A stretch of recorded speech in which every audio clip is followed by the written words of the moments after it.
Baker's only played it a single game this season. It hasn't been a priority for SK Telecom, but we'll see. Again, the Talia we saw yesterday in the CJ match where Sky against Jin Air actually pretty handily won his lane against both Azir and Victor, including getting solo kills against the Azir. So the Azir may have been left up for a possible Talia counterpick. Oh, wow, okay. And that is very interesting to see first. Obviously, Ashe much more of a Prey champion than a Bang champion, but they're going to deny it with the first pick.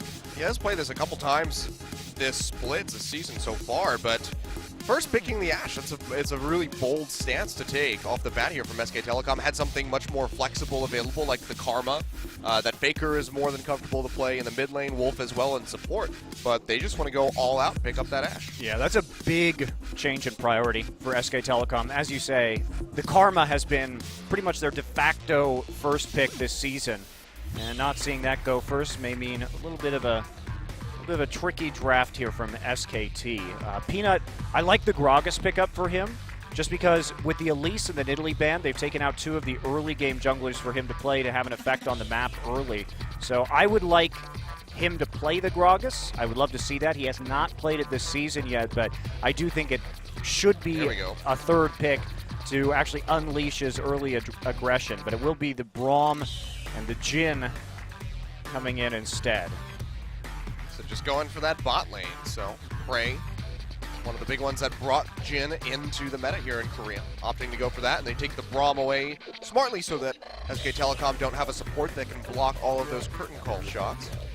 Yeah, Prey is really the player who brought the Jin play in last season, and yeah, he is definitely the most accomplished Jin player that we have in this league. And the meta's been going his way. Okay. When Ashe and Jin suddenly became the highest priority AD picks, Prey was well suited to have that eventuality, and they're going to take the Gragas. That's why I thought Rox would take the Gragas in the first round of the draft. So SK Telecom just trying to pull Peanut away from junglers that he can have a heavy effect on in the early game. Alistar is taken because Jin Braum is not a very scary lane to play against because Jin just can't stack concussive blows very quickly. So good in the late game, good in team fighting, great in team fighting, just like Alistar is, but you get a more or less a more free pass with Alistar against the Jin Braum lane. You're not going to be punished quite as hard.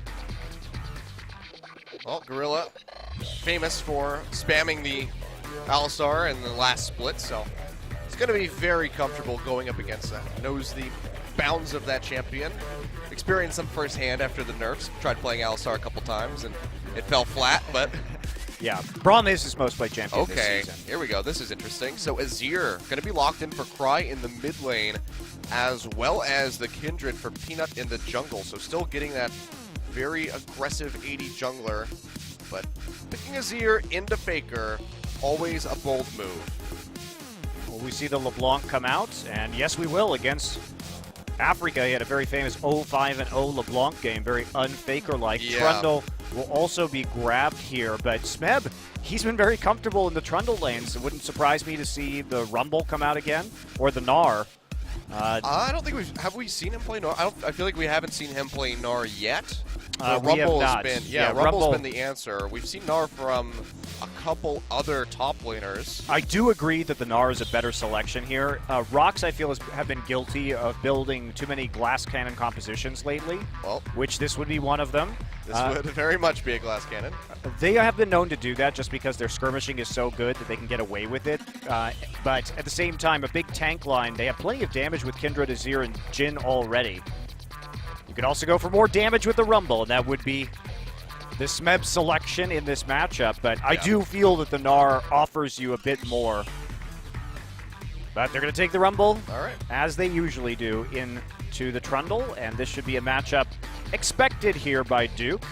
You can see how far the top lane picks actually fell in this draft. Both teams really prioritizing their top lane matchups. No one even went for Aurelia. Made it through the draft. No one picking it up. Not even banning it. So interesting to see that that pick wasn't even hovered once. But going back to this Rumble for Smeb, going to be pretty comfortable on him. I mean, last couple times we've seen him build this, of course, does go for just pretty much flat AP, maybe a Riley's Crystal Scepter for a little bit of tankiness, but overall is just going to be trying to rush something like the Proto Belt, bring that out, and then go straight for damage there on out. Because the Gnar, we've seen it a couple times. The most recent one that I could think of, the Longzhu going up against MVP, trying that one. And that fell flat on its face. Yeah, but it's also been successful a lot of the time, too. So it definitely is a good matchup if you can start to snowball that lane. Trundle will not have the split pushing advantage against you. However, SK Telecom here, they've got a great pick composition. Ashe with the LeBlanc. You got plenty of engage, too, with the Gragas. So great single target isolation here for SKT. So if they get some picks and start... that's really going to be their strategy. Their 4-1 split is not great because of the LeBlanc and the Ashe are not awesome at Siege. So split pushing with Duke going to be less of an option. Pick composition is probably going to be the best way to play for SKT. All right, well, let's go ahead and get straight into game one. The match of the century, SK Telecom versus Rox Tigers.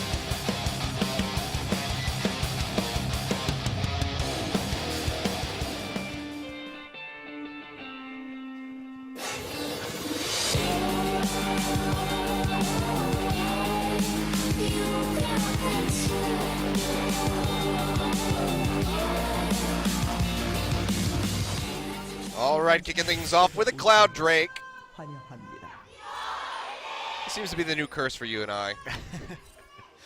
Well, Achilles, I don't think we're going to need to wait long in this game to start getting these skirmishes together. Both of these Probably compositions are going to want to fight early and often here. I can see Peanut already sitting on the ramp in full vision. He's trying to bait them in. The rest of Rox waiting in the wings. Faker going to dash away with the distortion as he takes a couple hits from those concussive blows. They'll get a little bit of damage in. Might send him back to base, but overall not going to be finding any first blood yet, but kicking things off nice and bloody. That was tricky.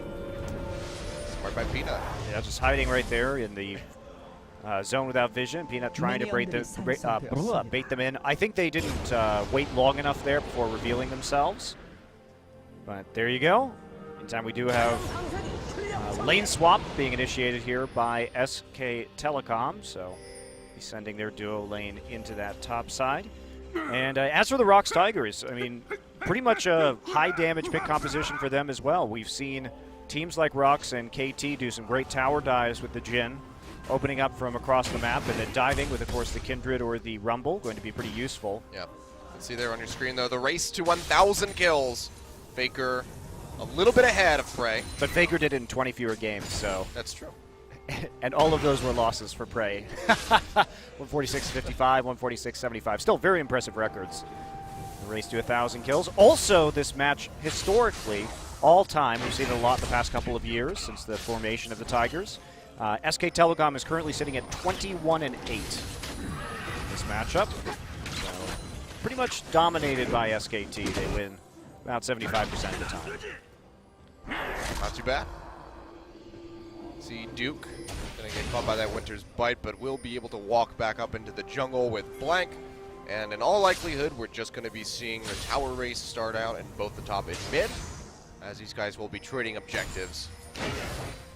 Yeah, the big problem here, and I think why we're seeing the draft denial of the Elise, Nidalee, and Gragas by SK Telecom has been that Blank is pretty miserable in terms of statistics this season. He currently has the lowest first blood rate of any jungler, starting jungler, I should say, in the league at 11%, which means that when there's a first blood, he's only contributing it to it 11% of the time, which is just a horrendous stat. Peanut is only at 29%, which is still very low, especially considering he was above 60% last season. Yeah. So he's been more of a farming jungler this time around in the summer. I mean, if we compare that to somebody like Score, who has significantly higher stats, then he's now Score's number one in the league now, about 55. But the other factor that's disconcerting is you say, okay, Blank, what are you doing then? You're not actually ganking people, so you're not sacrificing farm to go ahead and get some kills. Are you doing a lot of damage in the late game with all that farm you're getting? And the answer is no. He has the lowest DPM of all junglers in the league also at 275, and you compare that to Peanut at 358. It's pretty significant. Yeah. And I still question using Blank right now because at least Bengi is actually second behind Score when it comes to first blood.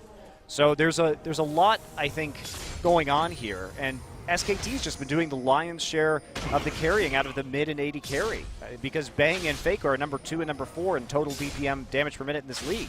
So they are doing damage. It really is the jungle that's a problem. And we can take a look at statistics, but you also just watch the games, watch the pathing. It's kind of a disaster for these junglers. They just haven't been in the right place at the right time. Blank's been caught out a bunch. Just hasn't been a good look. Yeah. See though, Cry holding his own so far in this mid lane. Faker will get a nice little advantage though as far as CS goes with this wave crashing in.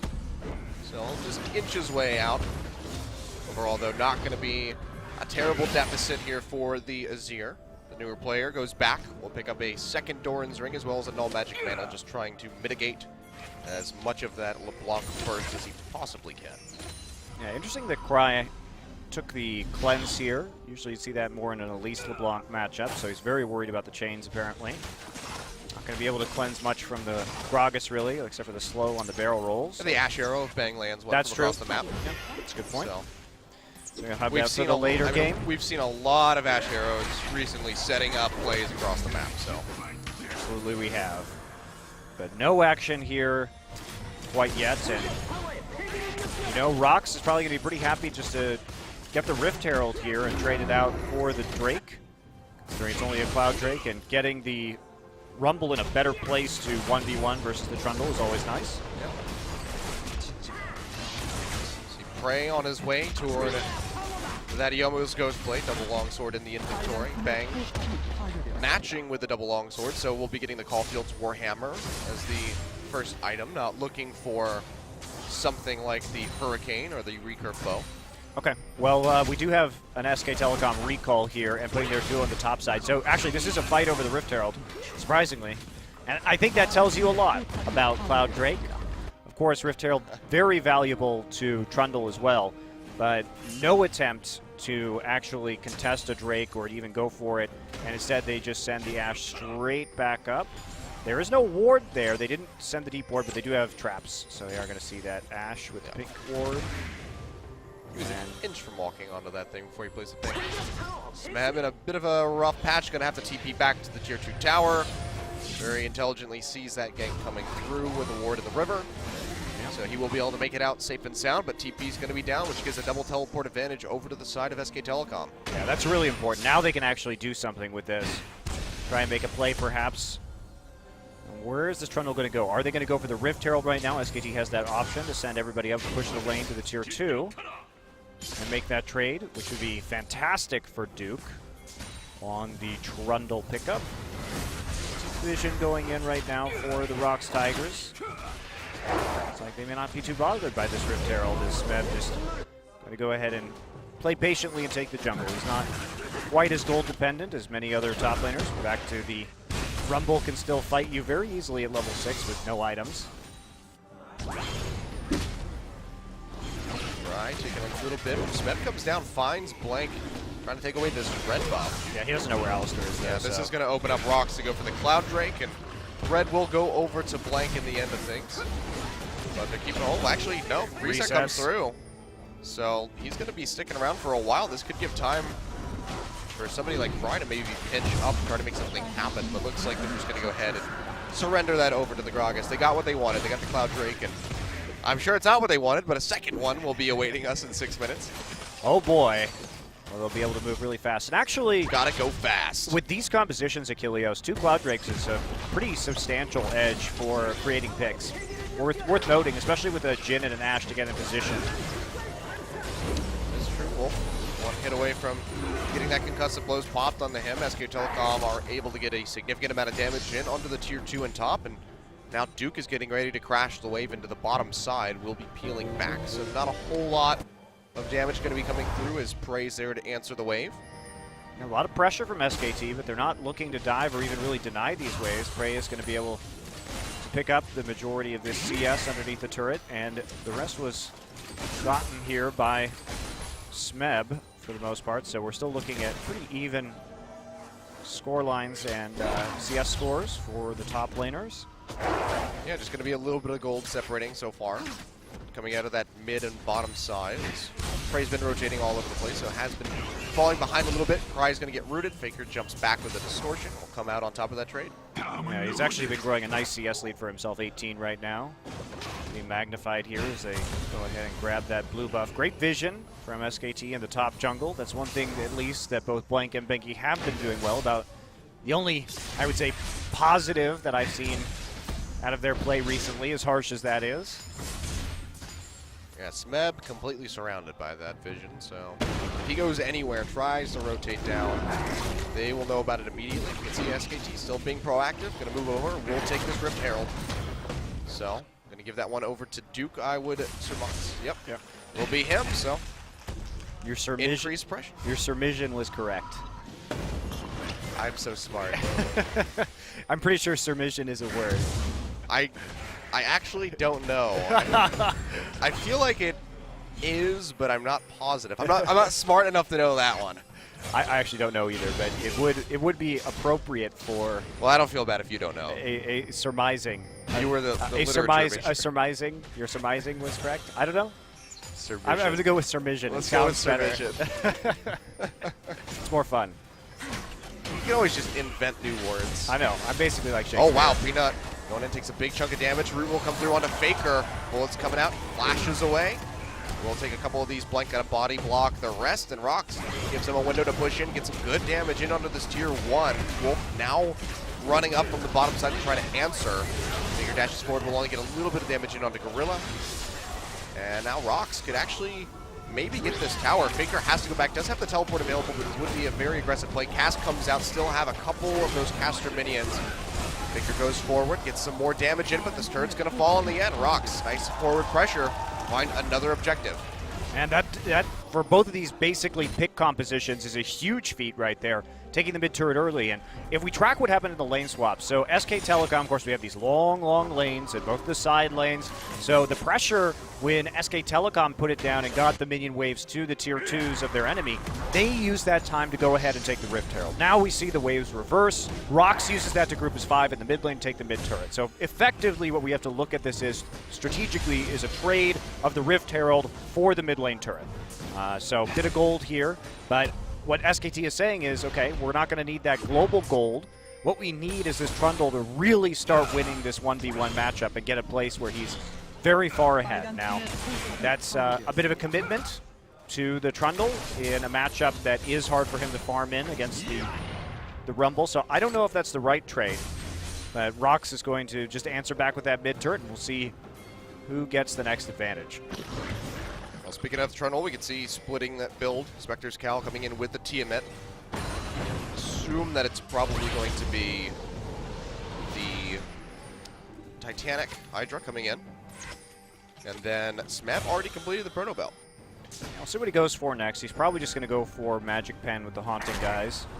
And he has liked the Proto Belt, either with the Rylai's into Liandry's or with the Liandry's as a second item. So definitely a big glass cannon rumble here, but there's just so much damage on the Rox Tigers. If they catch anybody out, they are going to be dead. Yeah. And we've seen this Jhin use this way so many times on the sieges. Just open up with the curtain call, create a zone, poke out whoever's at that lane, and then just take the objective for free. So Peanut doing a very good job of rotating with the rest of his team with the ranged jungler. There's going to be a gank, though. Oh, yeah, going in onto Smeb, who has no idea that this one's happening. Throws out the rocket to try to slow up Duke, but the pillar is there, and now Faker arriving. Can they interrupt this? The pillar's already been burned. They get him in time with the burst from the LeBlanc. First blood goes over to SK Telecom. Yeah, no way you should use the TP there. You have you have a Proto Belt, right? There's not a lot of extra tankiness that's going to be afforded to you by your itemization. This is a pretty farmed LeBlanc at this point in time, so answer, though, going to be a play on the bottom side. And you know what? Both teams really sticking to their win conditions right now. When they took the Rift Herald, SKT committed to getting Duke ahead, right? That was their choice that they made in this game, and they stuck with it. Now he's even more ahead, gets the first blood gold with him, and they only have to use one teleport. Trundle's TP still available to match. Yeah. Smeb also burned his trying to escape, so there's more plays that they can use with this powerful Trundle now on the map, and that's what they've got to keep doing. Yeah, and that's just a bit foolish there by the side of Smeb pushing that far forward with no vision in the river. Yep, also going to deny a chance to really go after this Drake. So Cloud Drake, double Cloud Drake would have been immensely useful for them. Oh, And we're going to get a pause. All right. The curse is alive. Pauses for us all the time, Achilleos. Yep. We're the lucky ones. It's okay. I have faith that this will be alleviated quickly. Looks like we might have a slight issue in the SK Telecom booth. Faker's upset that he didn't kill him even faster. It's a good play, though. And, this is what we like to see in very high-level League of Legends games, is that teams, when they make a decision, they follow through with that decision. Actually, a problem with Gorilla's computer, looks like. Looks like his keyboard maybe having some issues. When they make a decision, as I was saying, they follow through with that decision. They commit to it. They try and play that strategy through. They have a concept of how it's going to go in the game. And that's what we've seen SKT and the Rox Tigers do now. The response from the Tigers was to push hard into the Tier 2, but they couldn't get much from it. Bang is focused. Like a laser. Doesn't care at all about this pause. Is just ready to get back into the game. Wow. That's a very intense look Bang has going on. I mean, I know you're playing Ashe and you have like a hawk shot, but you don't need to act like a hawk staring at your prey. He's role-playing. He's role-playing the... staring at your prey. That was an inadvertent one. Didn't even think about it. Oh, dear. Very nice. But looks like Gorilla itching to get back into this one, so might just have to have a keyboard swap and get everything back underway. But so far, good play from both sides. Smeb just being the foolish one, stepping out of bounds a bit too much. But the Youmuu's Ghost Blade has come in through 4 prey here, so that's going to be a nice little spike as he's going to start working towards that Dusk Blade. Can really start capping some fools. That's right. That's what you do with the Dusk Blade. You cap fools. That's what I do with sword. I cap fools with my sword all the time. I just like hit him with it. I'm like, fool, you've been capped. Now you have to throw it at them. You can anybody can hit somebody with a sword. I hate it when people throw swords. Only badasses can throw swords. It tilts me so much. So, have you seen the Kenneth Branagh version of Hamlet? No. Okay. Kenneth Branagh did a bunch of Shakespeare movies. Okay. And he did a version of Hamlet that's pretty famous. And at the end, there's some rapier throwing, and it's just awful. Of all of the swords to throw, a rapier. Yeah, it's really bad. There's not much weight to that thing. I mean, a lot of that movie's really good. It's a good version of Hamlet, but then they start the end scene where the big fight happens, and there's some rapier throwing, and it's pretty terrible. I don't know who would make that choice. Like, you're doing Shakespeare, can't you just stab a guy with it and call it a day? But no. Gotta throw it. They're very thin blades. I feel like those wouldn't do well thrown. It's pretty cheesy. You should watch it. I guess you could kind of throw it like a javelin, but I don't know. Sounds like a bad idea overall, but you know what's a good idea? Getting back into the game, which we already are. So Gorilla having his issues taken care of by the look of it, and we will be able to resume. So that second Cloud Drake not yet being a point of contention. Wards in there for SK Telecom, as well as the Scuttle for the side of Rox. So they're keeping tabs on it. We'll make sure he's not going anywhere. I don't think he's going anywhere. Well, see, this is the folly of the Cloud Drake. We were calling them genetically superior because they evolved in such a manner that they were undesirable, but when there's nothing but Cloud Drake, yeah, they're going to get killed at some point. That's why Cloud Drakes always have to be alone. Yeah, they have to rest and live in an area that has other prey available to it. To the Predators. Yeah, they have to trick the other Drakes to go in there sometimes. You're right, otherwise it does fall apart. Well, SKT going to come in for an invade right now, trying to set up around this Drake.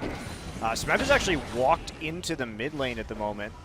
At least right now, Rox, since they still have a mid lane turret up, does have an easier time controlling the wave and making sure that it's past the river so that SKT has a harder time safely doing the Drake. And it looks like they're not even going to go for it. Smeb has to walk all the way back to the top side to get the minions right next to his turret. He is going to have a farm lead off of this, so not falling behind when it comes to CS. Keep it up in that regard. You got to try to gain as much back as you possibly can, since Duke did get that first blood bonus. Figure goes back. Relinomicon's completed, as well as the Sorcerer's Shoes and a Negatron, so trying to mitigate as much as he can from the side of Cry. And Smeb, of course, who's going to be a very big AP threat. Finger goes in, arrow flashed away by Bryce. Still gets rooted by the chain. Finger comes over the wall with the flash. Exhaust comes out from Gorilla, and they're popping him. Concussive Blow's not going to get procced quite yet. He dashes away with the distortion, but here comes the curtain call. He's going to hit one onto the mirror image, finishes off the mirror image. That's going to be the equalizer laid down by Smeb, but they're not catching anybody outside of Wolf who has that Alistar ultimate pop. So overall, not going to take a bunch of damage. Still Faker, dangerous. This would be very dangerous if Faker wants to come back in. We can see the Dragon's going to be confirmed by Peanut. Root comes in onto Wolf. Can they capitalize onto this one? Flame Spitter thrown out by Smeb, but he just can't get in range, and Wolf will live to fight another day. But Rox coming out on top, finding that second Drake, so they do expend a lot for it. Wow, Prey and Gorilla played that extremely well, and they did have to burn all 4 summoners for just the flash onto Faker right there. So Faker got the drop, forced the flash with the arrow actually, but a really heads-up play by Prey. Let's take a look at this. So Faker's going to get onto him and land the chains. That was a great flash. Great flash from Prey. And he gets over the wall. Gorilla there shows up with a flash on his own, realizing that Faker's going to try and finish Prey off. So great save from Gorilla. And they successfully turn this around to a point where they can actually get the Drake right afterwards. Drop the equalizer. Doesn't do a whole lot, but it is enough to chunk them out and to convince SKT that they don't want to sacrifice the game, possibly, for just a Cloud Drake. But you know, as much as we disparage Cloud Drake, Achilles, double Cloud Drake in this scenario with these compositions is very valuable. Well, it's helping him close the gap on the Duke, that's for damn sure. He flashes away. Prey is on the roam up. The W not going to connect, but I don't think it even matters. Duke is going to go down overextended, just like his lane opponent was for that first blood. And that is going to be a kill going over to Peanut. Rox putting one on the board, keeping things nice and tight. Yeah, and that's where it starts to really matter. That's where we see it, right? Because in these pick compositions where both teams want to make plays onto the side lanes very quickly with either the LeBlanc or the Jhin, basically, because the Jin's going to show up to zone people off of turrets and to deal the upfront damage with the armor penetration build and the curtain call to force people away from objectives. Getting there first and getting the pick down, very good. So Rox really with a 1-2 punch right there, taking the Drake and then immediately transitioning into a kill onto Duke, who they need to keep down in this game. So both teams really playing well so far and adjusting to each other's win conditions accordingly. Yeah. Main concern, though, for Rox is going to be that they have a gold deficit and they're up that tower. Granted, they have committed and gotten one more objective globally compared to the Rift Herald. They have those 2 Cloud Drakes, but definitely need to equalize these. Count of the CS. Faker's going to get a root at the minute. Gets popped. Has he chosen the right one? He did, but he couldn't finish him off. Faker gets out with 30 health in the end of things. Wow. But what an opening there from Prey. Lining it up says, if you just start here, you're still going to go down. Yeah, this has become an excellent game of just between Prey and Faker, honestly. He wouldn't have had it anyway. Yeah, he wouldn't have had it, but nice guess. And this game, man, it's about who can burst who down faster, so you really see the mind games taking hold. And arrow comes out. Prey, though, going to get popped backward by the cask, and that is going to be it. The Q from Blank, enough to finish him off. Nicely played, and Prey getting a little greedy, not retreating back under the tower. He was seen by a ward. I mean, you can see that ward right there in the mid lane. Very sloppy, so Blank just picks up the kill right now afterwards. Gorilla walking onto one. It's going to be the Headbutt Pulverize coming through. They know Cask is down, though. Oh, but the TP is going to be coming through very aggressive from Faker, right into the thick of things. Nicely timed Glacial Fissure. Gorilla will still get rooted out, but has that Unbreakable up to block any more projectiles.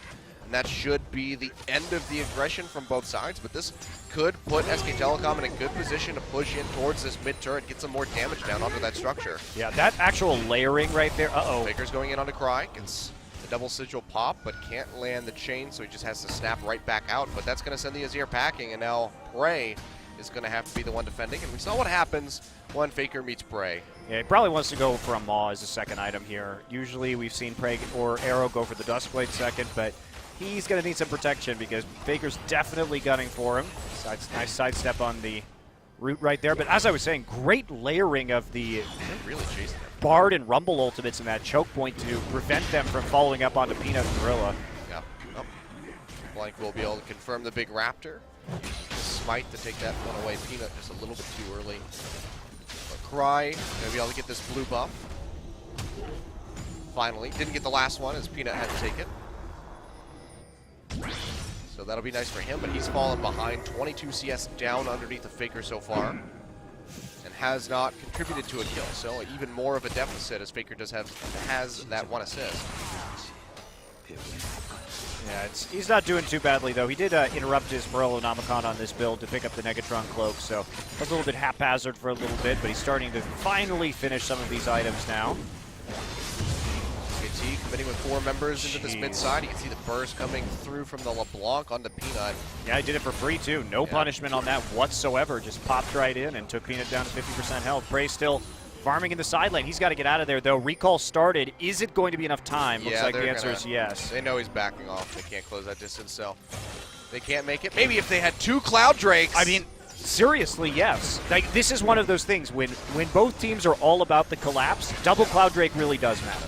Yeah. So that's like the one time I've said that since the Elemental Drakes are introduced, but it is valuable in this scenario. Yeah, I love poking fun at it, but I'll be damned if it's not doing work for Rox and getting them out and into these different fights as we saw them get their first kill on that top side.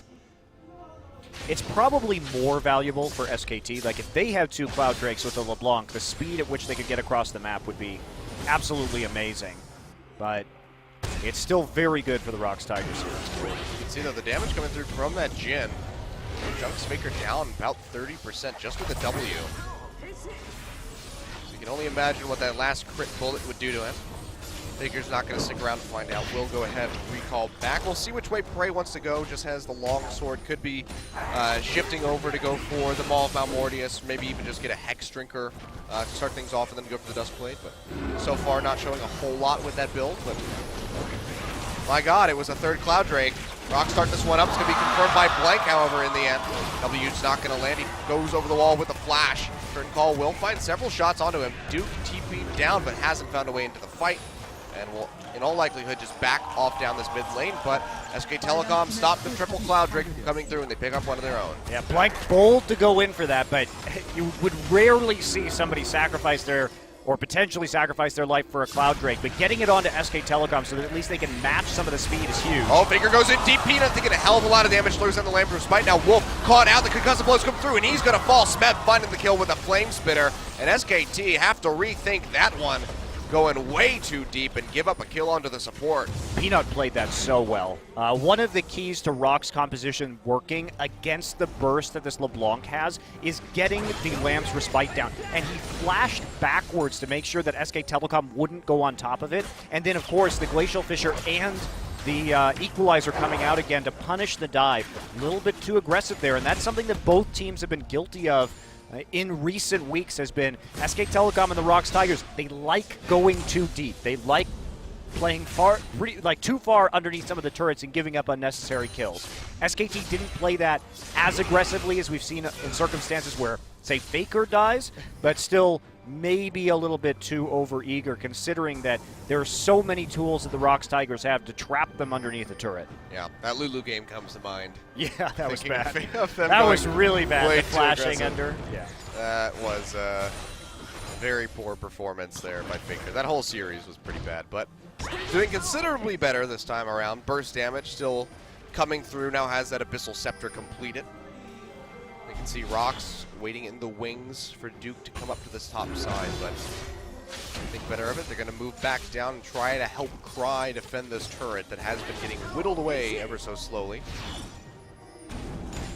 Well, it looks like it's going to be Duskblade, so Prey. Okay. He's really trusting Gorilla to be there with his hand on the trigger of the exhaust so in far, these so fights. Good.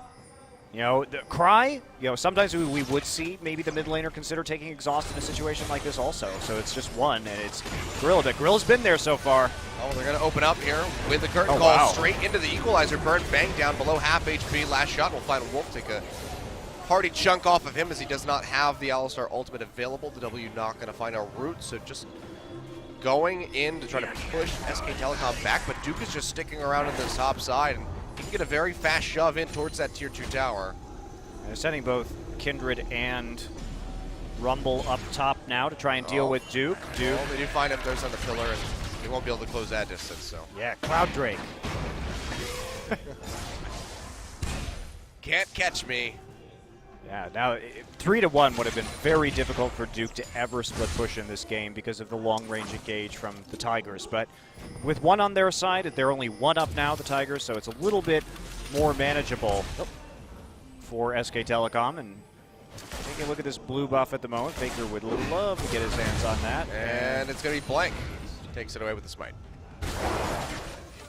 Come on, man. I had the burst. He'll get his own. He just had to do that. Now he's angry. He goes over for Prey. Won't be able to finish him off, but he does get the heal out of the Jhin. He's just been pulling summoner spells Oh, out. wait. I think he did get it. I guess, did Blank have the other blue? I can't tell which one happened. Oh, no. Faker's is about to expire. Yes. Okay, Yeah. so Faker had the previous one. Blank got the new one. That's what I thought happened. All right. Cross-map play here from Peanut and Smeb. Smeb has his equalizer back up already. Yeah, got to get him into combat. Getting on the Duke. There comes the equalizer. Duke has to flash out of it. And they continue this chase. So jumps over the Protobell. Actually dodges the arrow. Now they get right onto the Trundle and they take him down. Faker going to get interrupted by the Glacial Fissure. Has to dash away with the distortion. Snaps back. None of these bullets going to hit except for the last one. And it might be the only one that matters. He's got no HP. Here comes Cry. Can he close the distance? The flash is not available. Throws out the Sand Soldiers, but it doesn't matter. Faker makes it out alive. Meanwhile, on top lane, Peanut getting aggressed on by 3 members of SKT. Has a Lamb's Respite, but there's just no chance. He goes down. Blank finds that kill, and Faker miraculously making it out alive. Well, this game hasn't been short on entertainment, Achilles. No, it just has not. Massive outplays. And we've seen so far in this game, TP coming through. Gorilla shows up, turns the corner, finds Faker. Then immediately, look at that communication. Curtain call starts, and it's just about dodging bullets for Faker. Gonna bite one, but he'll get out. The help of his distortion and the flash, which was still available. Notice how long he held that flash, too. He was very sure he wasn't going to die to that 4th shot. Or very lucky. I don't know which one it is, but with Faker, I'm going to chalk it up to skill. Yeah, really scary there for Faker. Duskblade now complete for Prey, so his execution damage certainly going to be. Oh, arrow comes out, finds Cry, but Faker wants to go straight on to Prey, has that chain connected. Cry goes in, gets the Emperor's Divide, but it's too late to save the life of his AD carry. TP still coming through from Smeb, but I don't know if they can really correct this mistake. Bang gonna take a bunch of damage, actually. Has to flash over the wall. TP gonna be matched now. Mike Duke actually cancels it out the last second in the bottom lane. He'll continue that split push. Yes, he will. Split push keeps on rolling here, and now no teleports left available. Faker goes in on to Cry, gets a bunch of damage, and Cry has to back off. He dashes back with the distortion. Almost gets the kill in onto that Azir. Wow, Faker is just playing so bloodthirstily right now. I mean, he's playing great, but Gorilla, you have to commend him too. He's been there with the exhaust every time now, and also canceling that TP. So clutch, Gorilla's play. Oh boy. Well, now this is going to be the Drake started up, but Rox can't contest, so Ocean coming over. And of course, 29-minute mark, it will be the Elder Dragon, the next one spawning for us. So 3 clouds and an ocean. Definitely. Some beautiful scenery. Some beautiful scenery. Who doesn't like a bit of water and sky? I don't get to see that much these days, Achilles. Too busy inside casting esports. Yep. Someday I'll get a vacation. Another Busan final. That's right. I'd take that. That was great. I would definitely take that. So, really close game. 1,000 gold here at 30 minutes in. Nope. Arrow. Yep. Not going to land. Hard to hit that Azir, but without flash, a little bit of a better shot. Smeb now rolling into the mid lane. SK Telecom starting a split push, but they don't have TPs. Be a little bit careful. Mid lane turret still up, and that's one thing the Rox Tigers have done an excellent job of this game, is maintaining that hard point in the mid lane, because it really has limited the amount of potential picks that SK Telecom could get because their vision hasn't been able to go as deep. So it's been great. The use of the Azir turret to maintain that pressure has been extremely important here for the Tigers. Yeah, oh, well, Peanut, look at this, caught out unawares, can't even throw down the Lamb's Respite. He's going to fall just way too aggressive into the side of SKT's jungle. Now Faker pinching in from the backside. Out jukes him, will get rooted. Throws out the equalizer. Faker will be able to walk out of this one with his life, however, gets a shield from that locket. He stays alive. So they find Peanut. Faker, the ever elusive, makes it out yet again. Faker's LeBlanc play has just been exceptional in this game. It's been so good, as we come to expect. His last LeBlanc game was a disappointment. It was very poor. Disappointing. But this game certainly has not been.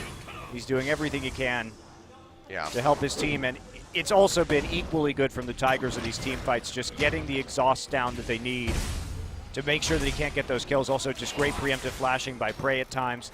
So it's been a bit of a game of cat and mouse between Faker and Prey, and it continues here. Peanut in that last fight The idea was right, but unfortunately, basically what he needed was his 4-man group to push in the mid lane, and then he could counter jungle a little bit. He jumped the gun and got caught.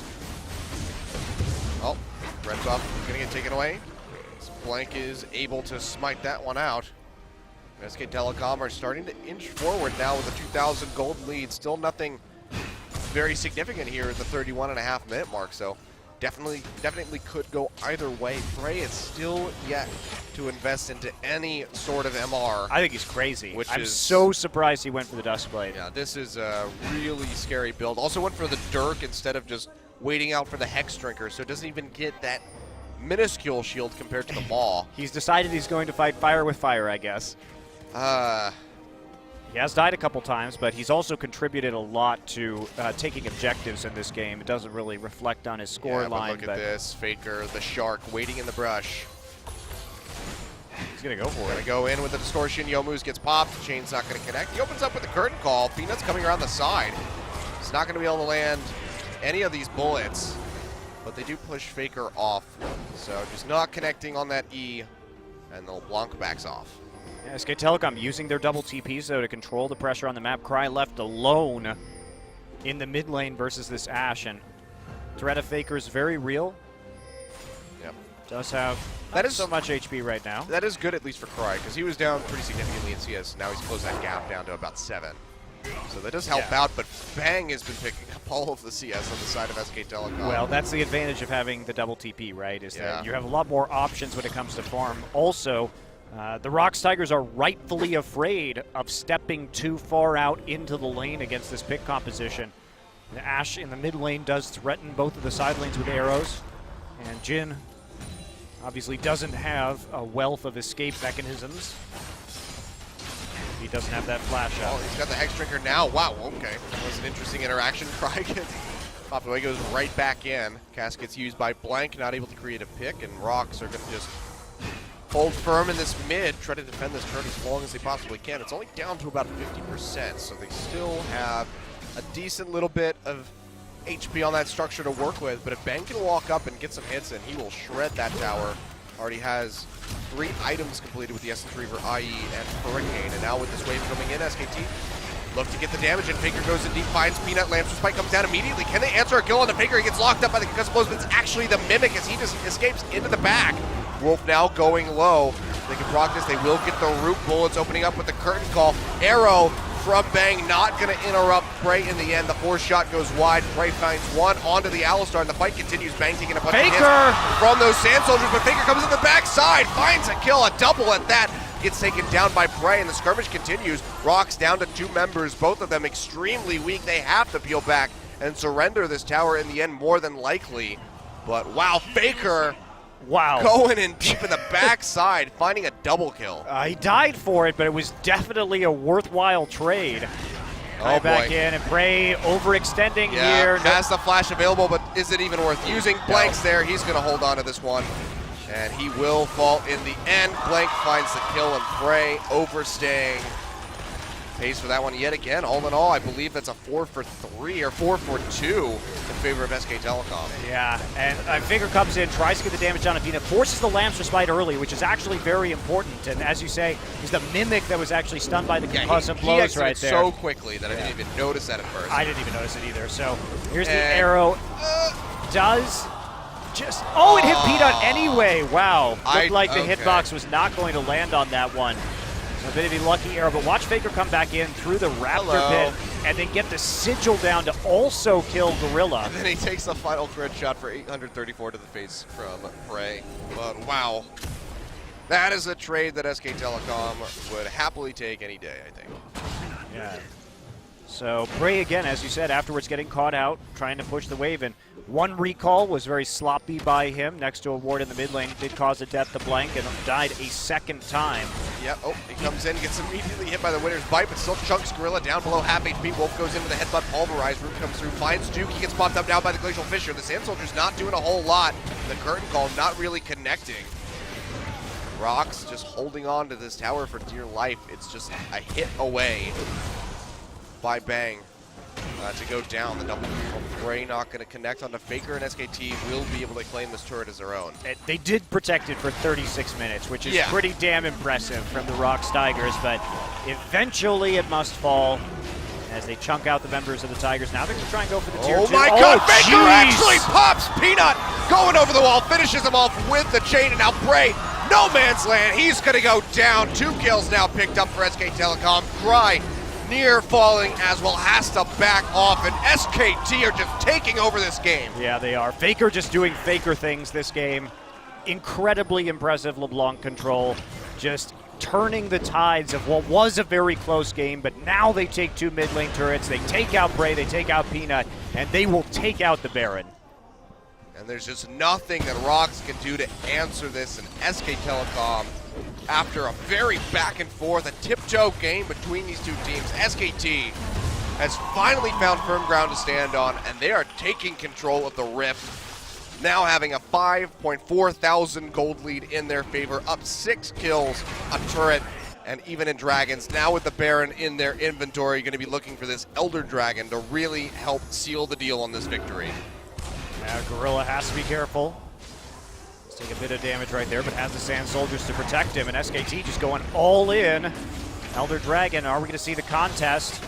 The arrow will swing a little bit wide. I think SKT shouldn't commit to this. Yeah, looks like they're going to go ahead and back off. We can see the recall coming through Wolf. If they just stood there, the Elder Dragon takes so long to do that it would have given ample time for them to be poked out by Azir and Jhin. Just need to back off right there. Just use the Baron buff. You can always go back to it later. See if you can crack the base. But SK Telecom, sure, they've got a 5,000 gold lead, but they don't have a great way to end this game. Their siege is very poor with the LeBlanc and the Ashe. So unless they get a pick or get some poke damage down, they're going to have a very hard time. So, and obviously poking underneath when the enemy is underneath the turret as LeBlanc carries a pretty large amount of risk with it.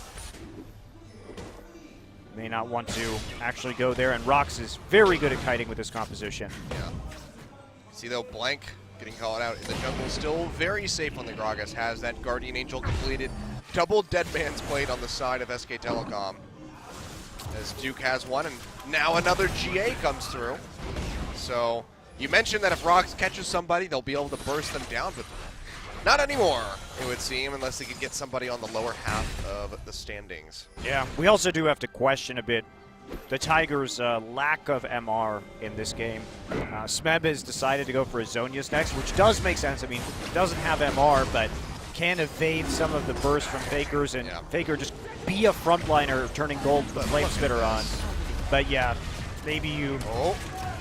Oh, wow, nice one more. accuracy. Can he get it? Oh, flashed away there by Faker. Will keep him safe, and he gets out of that equalizer at the same time. And SK Telecom on the other side of the map finish off the Elder Dragon. Yeah, that's going to be a very important recall to buy, though, because Elder Dragon only a minute and a half.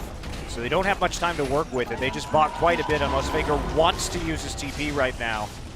Which I don't think he does, but that basically carved off about 30 seconds off of the Elder Dragon timer. Still Rox losing these structures around the map now. All of the outer turrets have fallen. That bottom one got burned through now. SKT continuing to push onto this bottom side. Have the Baron empowered minions. Faker coming around the side, looking for a pick. Finds Smeb, gets a good chunk of damage in on him. Won't be able to confirm the kill, but SKT will be able to confirm this tower take and the inhibitor to follow, as Rox has to answer that wave crashing in mid. So SKT very well set up now with a near 10,000 gold lead 40 minutes in to close out game one. Minions pushing forward, Smeb trying to clear them out as best as he can with that flame spitter, but he just can't get close enough to those cannon minions. Yeah, it has to be a game of patience here from the Rox Tigers. They can't lose anybody. They should be able to clear out these minion waves. They have tools like the equalizer to use if they have to. It's about to come up. Yeah, it's about to come up. Can't tell the curtain call because Spectator on that is still bugged. But I believe Prey will have that one soon, but in the meantime, the second inhibitor in the mid is falling, and SKT are just making so much back off this Baron, which is just about to expire. Yeah, even Blank this game, showing up at least some of these team fights and punishing Peanut and Prey. And there are two factors, I think, that have gone very well for SKT in this game. One of them is Faker being astounding on this LeBlanc pick. And the second is they caught Prey and Peanut in really silly places on the map, and that actually helped them build up a nice gold lead.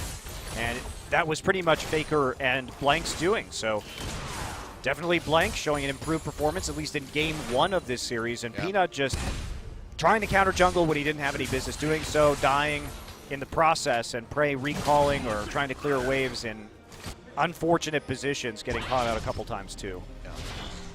Rushing the Mortal Reminder over the Maul of Mount Mortius, definitely pretty questionable there by the Kindred. Faker goes in. God, look at that. Just even the double distortion taking Smeb down below half HP. He's going to have to retreat. Oh, the arrow connects. Can they find a pick? Glacial Fisher gets thrown out, but a nice cast from Blank knocks him in straight into a pulverize from Wolf. Lamb's Respite comes down. Cry sends the Sand Soldiers forward, trying to get some poke damage in. Rox will be able to retreat safely. They have that sand turret up to help deter these Super Creeps that are going to be pushing into the mid side, but SKT still very healthy, have that Ocean Drake at their disposal, so they will be safe to regen up. Blank gonna dodge out of a possible root coming through right there, a bit dangerous. Tigers now moving into the top lane to defend their final inhibitor, but it's going to be tall order. Yeah, look at this wave coming in on the bottom side. It's massive. It's going to be double Super Creeps moving in there, and Smeb has to answer that one, while the rest of Rox tries to defend the remaining structures, including this Azir Tower, which is going to be collapsing in on itself shortly. There it goes. Bang gets a couple shots in onto this turret up top. Cry just trying to poke out where he can, but you can see Blank is just not taking any damage. Faker comes in, chunks Gorilla down to about 45% just with the distortion and Sigil Chain. Combo Gorilla gets knocked back, has to get out of there. Peanut does not have the Lamb's Respite available, gets popped out by Faker yet again. And now Rox are just scrambling to try to hold on to this space, to try to hold on to their lives. Prey flashing away, trying to retreat back toward the fountain, pops the curtain call, trying to get on the Bang, but he's not going to be able to find the shots. Duke eats the last one. Faker goes back in and just eviscerates Gorilla. Smeb is going to follow suit, and Prey with nowhere to go will fall, and SK Telecom, clean cut in the last half of this game, will take down Rox Tigers for game 1. Yeah, what an exciting first game of this series. This is everything. Oh my God. As Faker will end this game with a triple kill. Everything that I hoped the first round robin series could have been. And it starts off with a very nice display from both teams. Minor mistakes turning this game, but a great finish from SKT. And man, Faker just putting the team on his back. Absolutely. What a performance on the LeBlanc. 8-1-4 to finish out. And Blank, talking about it, significantly better performance. Didn't die a single time in this first game. 6-0-7 his finishing scoreline. I do think he was helped by the lane swap and the fact that he didn't actually have to do any kind of early aggression in the jungle. Sure. So lane swap, I think, does help hide some of SKT's flaws in the jungle right now. So we'll see if we get standard lanes in the next game. For the most part, though, very well played by the Rox Tigers also. We saw those early skirmishes, and the way that Prey and Gorilla were playing against Faker was beautiful to watch. That looks like we've got a very nice series on our hands, Achilleos. Now we do. And you have to wonder, what is Rox going to be doing, pulling out in the mid lane this time coming in? Will we see Cry stick around?